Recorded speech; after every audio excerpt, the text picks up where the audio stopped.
Aujourd'hui, on va essayer de répondre à la question pourquoi investir. C'est une question très importante et il y a beaucoup de réponses qu'on pourra apporter.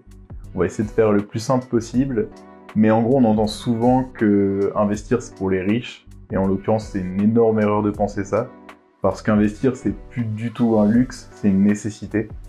Il y a plein de raisons pour lesquelles on doit investir, et notamment, on l'a vu ces derniers temps, ça fait beaucoup parler, mais le système des retraites est en constante évolution.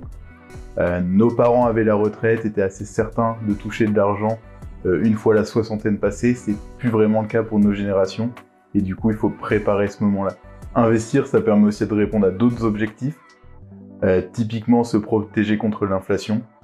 L'inflation, pour ceux qui voient pas vraiment ce que c'est les premières nécessités qui vont avoir un prix qui évolue à la hausse, et du coup pour acheter 100 € de produits qui viennent de la grande distribution, si ça prend 10% par an, au bout d'un an, ce sera 110 € pour exactement le même panier.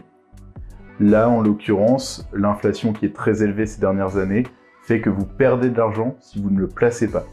Ou du moins si vous ne le placez pas à une rentabilité qui est au-dessus de l'inflation. On a eu des années à plus de 10% d'inflation, ce qui fait que pour 1000 €, vos 1000 € dans votre compte qui n'ont pas bougé, qui dorment dans votre compte, ne valent que 900 € à la fin de cette année. Investir, ça permet aussi de diversifier ses sources de revenus et du coup de dérisquer le futur. Quand vous avez une source de revenus, si elle s'arrête, c'est très compliqué pour survivre, on va dire. Quand vous en avez une dizaine, si on a une ou deux qui vont avoir tendance à baisser, c'est pas grave, parce qu'on avait déjà dérisqué le futur. Enfin, on dit souvent que les Français sont les rois de l'épargne, donc c'est une bonne chose dans un sens, ça veut dire qu'on arrive à placer son argent, mais maintenant, il faut trouver d'autres systèmes qui permettent de valoriser encore plus cet argent, et ne pas le laisser dormir sur un livret A ou un livret de développement durable et solidaire.